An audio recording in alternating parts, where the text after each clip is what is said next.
Die Schweizer Großbank UBS hat bekannt gegeben, dass sie mit dem Gedanken spielt, in die USA abzuwandern. Du hast es richtig verstanden, den Sitz in die USA zu verlegen. Und da fragen wir uns natürlich, hat das etwas mit dem neuen Vertragspaket zwischen EU und der Schweiz zu tun, wo letztlich sich die Schweizer Banken den EU-Regeln beugen müssen? Mit dieser interessanten Frage wollen wir uns einmal in diesem Video auseinandersetzen. Noch ein kurzer Hinweis in eigener Sache, wenn auch du zu der Überzeugung gelangt bist, dass das Banking in der Schweiz nicht mal das ist, was es war und du vielleicht nach anderen Optionen suchst, du vielleicht jetzt dich neu orientieren musst, was deinen Plan B für dein Vermögen und vielleicht auch für deinen Wohnsitz angeht, dann lade ich dich herzlich ein zu unserem Plan B Schweizer Taschenmesser-Seminar in Zürich. Dort befassen wir uns mit allen Tools und Modulen, die du benötigst, um einen Plan B aufzubauen und das ohne auszuwandern. Dieses Seminar findet regelmäßig in Zürich statt. Wir beschäftigen uns dort nicht nur mit Kontoeröffnungen außerhalb der EU, der Schweiz zum Beispiel, Liechtenstein, aber auch Orte wie Singapur, UK oder USA, sondern auch Dinge wie Zweitpässe, zweite Staatsbürgerschaften, Citizenship by Investment, Aufenthaltsgenehmigungen per Investment, Aufenthaltsgenehmigungen in anderen Ländern generell, Lateinamerika, Asien zum Beispiel, aber eben auch Edelmetalle lagern, Krypto, alles außerhalb der EU, was man hier machen muss, um sich vor der zunehmenden Zugriffigkeit der EU, jetzt vor allen Dingen auch vor dem Hintergrund immer neuerer digitaler Kontrollmaßnahmen, wir denken nur an EU-Chat Control oder auch den digitalen Euro, etc. schützen zu können. Wenn das ein Thema für dich ist, wenn du dich damit beschäftigen willst, ganz wichtig natürlich hier auch das Thema Wehrpflicht. Deswegen wird auch der Generalaußerdienst Erich Warth wieder dabei sein, ehemaliger Sicherheitsberater von Kanzlerin Merkel. Denn all diese Kontrollmaßnahmen dienen ja zum einen dazu, dich finanziell zu erleichtern, also dir Geld abzunehmen im Rahmen von Steuererhöhungen, aber sie dienen eben auch dazu, dich an der Waffe zu verpflichten. Es soll dir an Leib und Leben gehen. Die Bundeswehr soll enorm vergrößert werden. Man will sie für alle möglichen Verteidigungszwecke oder auch Nicht-Verteidigungszwecke einsetzen. Dazu wird jetzt ja die Wehrpflicht nur eingeführt. Also das betrifft dich natürlich hauptsächlich, wenn du männlich bist, unter 45 Jahren oder entsprechend Kinder oder Enkel hast, die in diesem Alter sind. Also all diese Themen natürlich, sie sind eigentlich miteinander verbunden, sie sind miteinander vernetzt. Deswegen sind sie auch alle Teil unseres Plan B Schweizer Taschenmessers. Ich würde mich freuen, wenn du dabei bist. Daniel ist natürlich auch wieder dabei, wie ich schon gesagt habe, Herr Generalaußerdienst Erich Warth. Das Ganze in Zürich, Termin auf unserer Webseite, Link dazu packe ich hier in die Beschreibung dieses Videos mit hinein. Nun aber zurück zu unserer Story hier, die UBS. Darüber hat ja vielfach die Presse berichtet, vielleicht hast du es auch schon gesehen. Ich will dir mal hier einen dieser Artikel zeigen. Hier also ein Artikel von MSN. UBS may relocate to US as Swiss rules demand 26 billion Capital Boost. Also die UBS überlegt, den Sitz in die USA zu verlegen, denn das neue Schweizer Gesetz verlangt, dass sie ihr Eigenkapital um 26 Milliarden Dollar erhöhen. Eine gigantische Summe, selbst natürlich für einen solchen Riesen wie die UBS. Und das Ganze kommt im Grunde nur wenige Wochen, will ich sagen, nur wenige Monate, nachdem das EU-Schweiz-Vertragspaket beschlossen wurde zwischen der EU-Kommission und der Schweizer Regierung. Das muss ja noch durch das Schweizer Stimmvolk freigegeben werden. Das Schweizer Stimmvolk muss dem noch zustimmen. Wir hatten ja auch schon ein Video gemacht. In diesem Video hatte ich beschrieben, wie sich ein Schweizer Privatbanker sehr sorgenvoll gegenüber einem unserer Mandanten über dieses Vertragspaket geäußert hat, denn er befürchtet, dass die Banken in der Schweiz letztlich den EU-Gesetzen unterworfen werden. Und das ist natürlich ein großes Problem, denn viele Mandanten von uns, viele deutsche Mandanten, auch viele österreichische Mandanten gehen ja gerade in die Schweiz, weil sie sich letztlich hier von der EU abkapseln wollen. Sie wollen ihr Vermögen schützen vor dem EU-Zugriff. Hier geht es nicht um Steuerhinterziehung, sondern eben, wie kann ich mein Vermögen sichern, wie kann ich Vermögensschutz betreiben. Der Schweizer Franken spielt ja sicherlich auch eine wichtige Rolle, aber eben auch die Unabhängigkeit der Schweiz. Und diese Unabhängigkeit war einfach bisher ein Garant für eine Sicherheit vor einer zu großen Zugriffigkeit der EU. Und jetzt ist die Befürchtung ganz groß, dass mit dem Vertragspaket zwischen der EU und der Schweiz sich daran etwas ändern wird. Hintergrund des Vertragspakets ist schlicht und ergreifend, dass die EU sagt, die aktuellen bilateralen Verträge sind uns viel zu kompliziert. Das ist Rosinenpickerei. Wenn die Schweiz weiterhin Zugang haben will zum Binnenmarkt der EU, also natürlich der wichtigste Markt letztlich für die UBS, die UBS ist immerhin der größte Vermögensverwalter Europas, dann muss sich letztlich die Schweiz und die Schweizer Unternehmen diversen EU-Regeln unterwerfen. Das geht sogar so weit, dass letztlich der Schweizer Stimmbürger als letzte Instanz der Gesetzgebung, letztlich als der Souverän, ersetzt wird durch den Europäischen Gerichtshof. Es gibt ja in der Schweiz kein Verfassungsgericht, wie es in Deutschland eines gibt. Dieses Verfassungsgericht kann dann zum Beispiel Gesetzesbeschlüsse des Deutschen Bundestages kippen und feststellen, dass diese nicht verfassungskonform sind. Das gibt es in der Schweiz nicht. Hier hat der Stimmbürger diese Aufgabe. Hier gibt es kein Gericht, was dem Parlament Einhalt gebieten kann. Wenn das Schweizer Parlament etwas beschließt, das dem Stimmbürger nicht passt, wozu das Stimmvolk sagt, das wollen wir nicht, das entspricht nicht dem Geiste der Geschichte, dem Selbstverständnis der Schweiz, dann kann es dazu eine Abstimmung geben und dann kann das Volk dieses Gesetz kippen oder ändern oder wie auch immer. Und das soll jetzt im Grunde genommen mehr oder weniger abgeschafft werden. In Zukunft hat der Europäische Gerichtshof das letzte Wort und nicht mehr der Schweizer Stimmbürger. Hochproblematisch natürlich würde man sagen, du würdest denken, oh mein Gott, wie kann irgendein Schweizer diesem Vertragspaket überhaupt zustimmen? Aber zunächst mal ist es natürlich mit den Abstimmungen in der Schweiz nicht so einfach. Die Politiker sind ja sehr gewieft im Manipulieren. Sie können diese Abstimmungen so aufbereiten schriftlich, dass letztlich der Schweizer Bürger sich genötigt sieht, dem zuzustimmen. Oder ansonsten wird ihm letztlich gedroht von den Politikern, dass Renten gekürzt werden oder Mittel gekürzt werden oder was auch immer. Das gab es schon vielfach in der Schweiz. Denken wir nur an Dinge wie die Goldinitiative oder auch Erhöhung von Mehrwertsteuer etc. pp. Außerdem muss man natürlich sagen, dass gerade die jüngeren Bevölkerungsteile in der Schweiz der EU nicht sehr kritisch gegenüberstehen. Sie haben ja mehr oder weniger nur das Positive der EU erlebt. Sie können ja als Schweizer auch überall in der EU leben. Das ist natürlich ganz toll. Von den negativen Seiten sind sie so ein bisschen verschont gewesen. Da liegt natürlich die Überlegung jetzt nahe, bei diesem Schritt der UBS hat das eigentlich etwas mit diesem Vertragspaket zu tun. Im Anschluss an das Video, das wir veröffentlicht haben, vor kurzem zu genau diesem Thema, haben wir tatsächlich auch einige Zuschriften von Schweizer Bankern bekommen, die uns bekräftigt haben in der Grundaussage dieses Videos. Sie haben gesagt, wir machen uns große Sorgen, was mit dem Standort Schweiz passieren soll, dem Finanzplatz Schweiz. Wir sehen diesen mehr oder weniger in einem langsamen Niedergang. Damit haben sie also letztlich die Aussagen des Videos bestätigt, wo wir ebenfalls einen Schweizer Banker befragt hatten. Ich möchte dir diesbezüglich mal eben hier aus einer E-Mail zitieren, die uns ein Schweizer Banker geschickt hat. Natürlich anonymisiert, ist ja völlig klar. Übrigens allen Schweizer Bankern, die uns geschrieben haben, dazu vielen Dank, wenn auch du Schweizer Banker bist oder anderweitig im Finanzplatz Schweiz arbeitest und auch du dem Vertragspaket zwischen EU und Schweiz kritisch gegenübersteht, da würde ich mich sehr über deine Zuschrift freuen. Wir werden diese dann gerne in einem unserer Videos verwenden, natürlich anonymisiert. Auf unserer Webseite perspektiveausland.com findest du Links und eine E-Mail-Adresse oder auch ein Formular, das du aufrufen kannst, Gast oder Thema vorschlagen.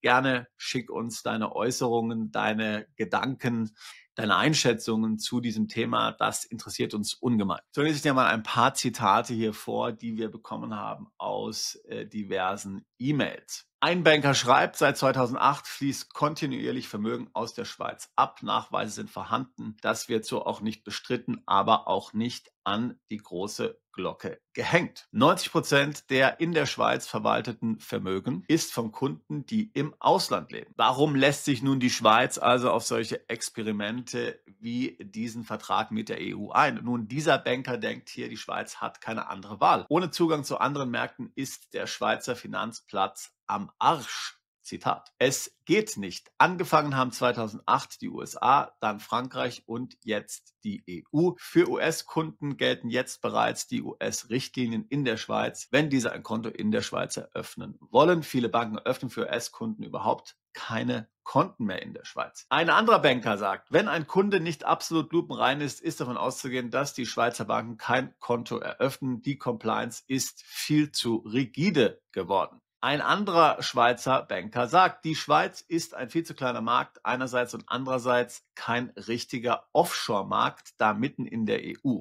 Jetzt schon ist die Schweiz mit einer Vielzahl von bilateralen Verträgen mit der EU völlig verzahnt. Also er sagt im Grunde genommen, die Situation wäre schon jetzt prekär und die Schweiz wäre nicht mehr wirklich unabhängig. Ein anderer Schweizer Banker schlägt die Cook Islands zum Beispiel als Beispiel für die Schweiz vor. Ein hartes Gegenbeispiel zur Schweiz als unabhängiger Finanzplatz sind zum Beispiel die Cook Islands. Sogar die US-Justiz beißt sich an den Cook Islands die Zähne aus. Dasselbe gilt für die Cayman Islands. Ja, bin ich jetzt nicht so sicher bei dieser Einschätzung, ob man das jetzt wirklich so vergleichen kann. Also ich glaube, jeder Finanzplatz muss sich hier irgendwo natürlich einer gewissen Compliance beugen. Ganz klar. Ein anderer Banker zieht einen Vergleich zu Zypern. Ein Witz einer Offshore-Destination ist Zypern. Keine Rechtssicherheit, Teil der EU, ultraschwache Regierung und die Israelis kaufen die Insel auf. Wie soll da ein Bankkunde Vertrauen in den Finanzplatz bekommen? Keine einzige Schweizer Bank ist auf Zypern vertreten.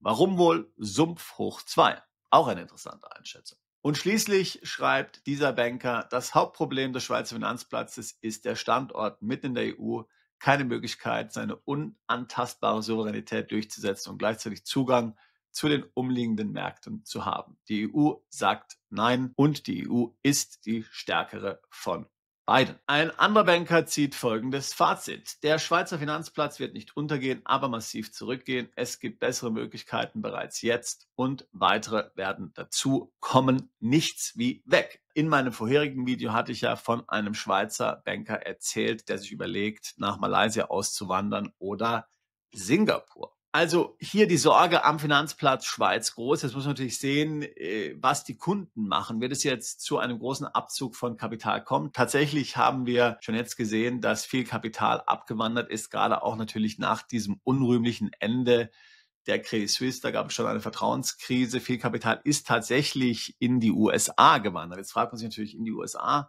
warum denn das? Wie kann das eine Alternative sein? Ein wichtiger Grund ist natürlich, die USA nehmen nicht am automatischen Informationsaustausch teil. Da ist also eindeutig mehr Vertraulichkeit gegeben. Ich hatte ja dazu auch vor kurzem schon ein Video gemacht, wie auch du ein Konto in den USA haben kannst und dir dort Bonität aufbauen kannst. Das ist sehr beliebt, natürlich bei unseren Mandanten, aber auch bei jenen, die momentan Geld in der Schweiz bunkern. Natürlich sind auch die amerikanischen Vermögensverwalter hier sehr pfiffig, sehr gewieft, wenn es um eine sehr intelligente, sage ich mal, Vermögensverwaltung geht. Die Schweiz ist ja vielleicht ein bisschen angestaubt, muss man sagen, aber man hat natürlich in den USA auch Risiken. Ich hatte hier vor längerer Zeit mal einen Artikel des Handelsblattes geteilt, der genau übrigens diese Aussage auch nochmals bestätigt hat. Also jetzt die Frage, eigentlich unsere Ausgangsfrage.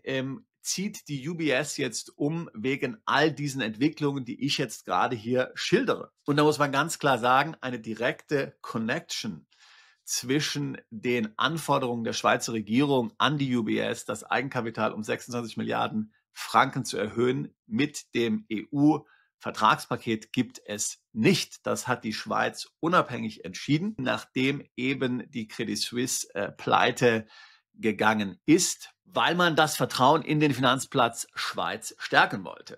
Die UBS ist ja nun ein wahrer Gigant hier. Ich hatte es vorhin schon gesagt, der größte Vermögensverwalter in Europa. Da muss man natürlich für die Glaubwürdigkeit einiges tun, auch damit das Vertrauen wieder hergestellt wird. Deswegen diese strengen Kapitalvorschriften. Aber dennoch kann ich mich persönlich des Eindrucks nicht erwehren, dass dort schon irgendwie indirekt auch die EU die Finger mit im Spiel hat. Wir kennen ja die strengen Kapitalanforderungen der EU, Basel II zum Beispiel. Man muss das auch gar nicht schlecht finden, ja, will ich ja an dieser Stelle auch mal sagen. Ja. Aber im Grunde genommen sieht man ja bei der Schweiz vielfach vorauseilenden Gehorsam bei den Schweizer Politikern, bei den Schweizer Regeln, Gesetzen etc. pp. Ja, man will hier also gar nicht erst der EU Anlass geben, damit man hier als ein Bösewicht, sage ich mal, identifiziert wird, als jemand, der sich nicht hier an die Regeln hält. Im Gegenteil, man will als jemand gesehen werden, der vielleicht sogar päpstlicher als der Papst ist, der hier die Regeln, das Soll übererfüllt. Ja, das ist ja mein Eindruck jedenfalls vielfach von den Schweizer Politikern. Ja, vorauseilender Gehorsam. Wir sehen das ja immer wieder gerade, was Deutschland anbelangt. Und somit kann ich mich persönlich, das war meine persönliche Einschätzung des Eindrucks, nicht erwehren, dass hier doch irgendwo der lange Arm der EU ein Grund dafür ist, dass die Kapitalanforderungen für die UBS erhöht wurden. kann man sich jetzt wirklich vorstellen, dass die UBS ihren Hauptsitz in die USA verlegt? Also das wäre natürlich schon ein wahnsinniger Schritt, muss man sagen. Ich meine, mir ist völlig klar, Präsident Trump hat natürlich einiges getan, um das Leben für Unternehmen in den USA zu vereinfachen. Man hat ja da, Gott sei Dank, und dafür bin ich auch sehr dankbar, hat ja da die ganze Idee von dem Transparenzregister ziemlich schnell beendet in den USA. Das ist nur ein Grund. Man hat eben die Kapitalanforderungen für Banken auch erleichtert. Das kann man als was Positives sehen oder was Negatives. Generell ist das Geschäftsklima in den USA viel besser, als es in Europa ist. Ich merke es immer wieder, wenn ich in den USA bin. Da hat man das Gefühl, da passiert richtig was, da geht es nach vorne, aber man darf natürlich auch die Risiken der USA nicht unterschätzen. Denken wir an die hohe Verschuldung etc. pp. Wenn aber natürlich ein Riesenunternehmen, also nochmal, der größte Vermögensverwalter Europas, sich entscheidet, diesen Schritt zu machen, ja, oder zumindest laut darüber nachdenkt, entschieden ist er bisher noch nicht, aber laut darüber nachdenkt und so laut darüber nachdenkt, dass schon die internationale Fachpresse hier umfassend darüber berichtet, dann muss man natürlich sich schon Gedanken machen, was hier wirklich im Busch ist und wohin der Hase läuft. Ja. Also wenn schon die UBS letztlich überlegt, die Schweiz hinter sich zu lassen, ist das vielleicht auch etwas, das du überlegen solltest. Nicht sofort, vielleicht aber perspektivisch. Und zumindest einen Plan B zu haben und nicht alle Karten auf die Schweiz zu setzen. Das sollte zumindest Teil deiner Überlegung sein. Wie gesagt, jeder ist auch hier unterschiedlich, jeder ist anders, jeder hat andere Anforderungen, jeder hat andere Wünsche. Ich will auch jetzt gar nicht die Schweizer Banken in Misskredit bringen. Unsere Mandanten machen sehr gute Erfahrungen mit den Schweizer Banken, muss man sagen. Wir haben sehr viele Mandanten, die dort Konten haben, aber es wird mit Sicherheit zu einer großen Verunsicherung jetzt kommen, wenn selbst die UBS überlegt, letztlich der Schweiz den Rücken zu kehren. Und man wird sich hier dem Eindruck nicht erwehren können, dass tatsächlich dieses EU-Vertragspaket irgendwie hier mit reinspielt, auch wenn man nicht genau den Finger darauf halten kann, auch wenn man es nicht ganz genau sagen kann, was hier wirklich hinter den Kulissen passiert. Also wie du siehst, es bleibt spannend. Unser Approach ist ja immer der, dass wir nicht auf ein bestimmtes Land festgelegt sind, wie viele andere Steuerberater, Rechtsanwälte und Experten, die ja doch sehr stark in Landesgrenzen denken. Wir helfen Mandanten, Konten überall zu eröffnen, in der Schweiz, in Singapur, in den USA, im UK, in anderen EU-Ländern. Wir denken hier jurisdiktionsübergreifend und suchen die Lösung für Mandanten, die für sie die besten sind. Auch zum Beispiel alternative Standorte wie Georgien oder Serbien. Auch dort eröffnen wir regelmäßig Konten für Mandanten. Wir organisieren regelmäßig Reisen zum Beispiel nach Georgien und Serbien und eröffnen dann dort vor Ort ein Konto für dich. Es ist eben doch für viele Mandanten tatsächlich interessant, auch Konten außerhalb der EU zu haben. Wir denken nur an Dinge wie das europäische Kontenregister, das 2029 eingeführt wird, womit dann Ermittlungsbehörden in der ganzen EU Zugriff auf deine Kontoauszüge haben der letzten 5 Jahre. Genau so detailliert sind die Daten tatsächlich wie ein Kontoauszug, muss man das sehen. Und wer kann das schon wollen? Wer kann diese völlige Transparenz, diesen gläsernen Bürger, den gläsernen Unternehmer wollen? Und wir wissen alle, wohin das führt, kombiniert dann mit der Aufrüstung, die wir haben in der EU, mit der Einführung der Wehrpflicht. Wie gesagt, wir wollen dein Geld und wir wollen deine Kinder. Das scheint so das Motto der EU zu sein. Und da sollte sich jeder zu überlegen, wie seine Zukunft sich in der EU weiter darstellt. Wenn das Themen sind, die dich interessieren, wenn auch du das Gefühl hast, dass das alles irgendwie miteinander vernetzt ist, dass man das nicht als voneinander unabhängige Probleme sehen kann, sondern dass das alles irgendwie ineinander verzahnt ist und ineinander übergreift, dann würde ich mich freuen, dich, wie gesagt, in Zürich begrüßen zu dürfen. Da geht es genau um diese Themen und natürlich dann vor allen Dingen, wie man sich davor schützen kann. Ansonsten natürlich immer auch gerne ein Beratungsgespräch. Link dazu ebenfalls in der Beschreibung dieses Videos. Wir tun seit fast 20 Jahren nichts anderes, als Mandanten genau bei solchen Fragen zu unterstützen. Auswanderung, Plan B im Ausland, außerhalb der EU, Vermögen außerhalb der EU aufbauen und für die Zugriffigkeit der EU schützen. Ich würde mich freuen, auch dich alsbald zu unserer Mandantschaft zählen zu können. Bist du Unternehmer, Freiberufler oder Investor? Zieht es dich schon lange ins Ausland? Mach heute den ersten konkreten Schritt in eine Zukunft mit mehr Geld und mehr Freiheit. Buche ein Beratungsgespräch mit Sebastian und seinen Kollegen. Unsere Kanzlei unterstützt Mandanten wie dich dabei, deine Steuerlast legal zu reduzieren, Vermögen aufzubauen und zu schützen und deine persönliche Freiheit zu maximieren. Profitiere jetzt von unserem Fachwissen und unserem Netzwerk. Gehe zu mandatierung.com und werde Mandant unserer Kanzlei.